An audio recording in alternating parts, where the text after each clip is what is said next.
A menudo nos preguntamos si el presente continuo existe en Fula.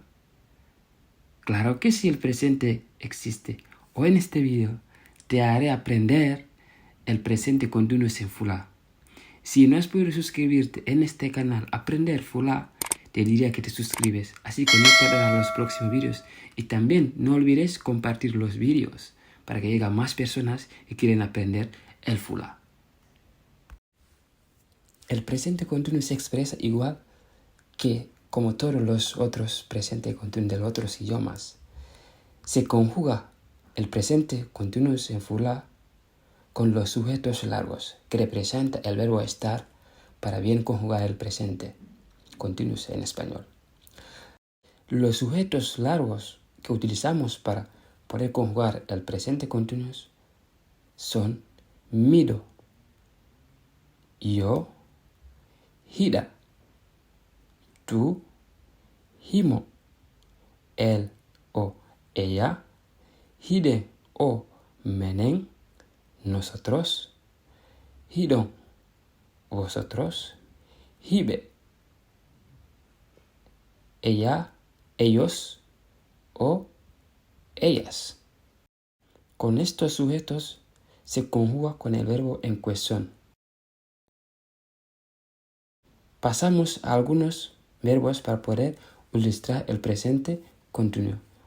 Los verbos que vamos a utilizar son wadugol, hacer, arugol, venir, wiugol, decir, wawugol, poder, mijagol, pensar, jabagol, responder.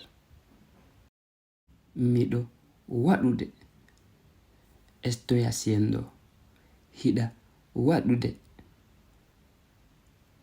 estás haciendo. Himo wadude, está haciendo. Hide o mede wadude, estamos haciendo. Hidon wadude, estáis haciendo. Hibe wadude, están haciendo.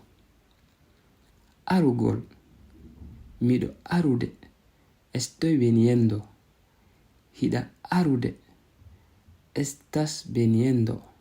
Himo arude, está viniendo. Hiden o meden arude, estamos viniendo.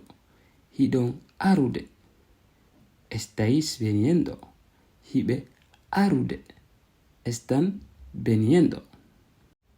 Wiugol, decir. Mido wiude, estoy diciendo. Hida wiude, estás diciendo. Himo wiude, está diciendo. Hiden o meden wiude, estamos diciendo.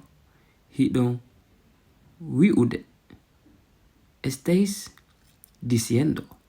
Hibe wiude, están diciendo. Poder wawugol, mido wawude, estoy pudiendo.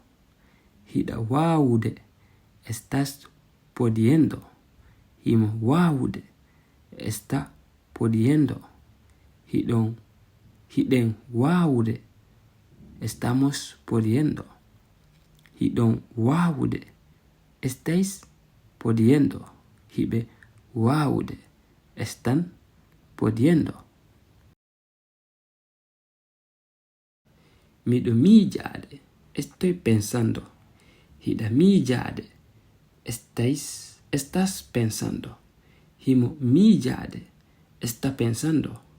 Hiden o meden mijade, estamos pensando. Hidon mijade, estáis pensando. Hibe mijade, están pensando. Jabago, responder.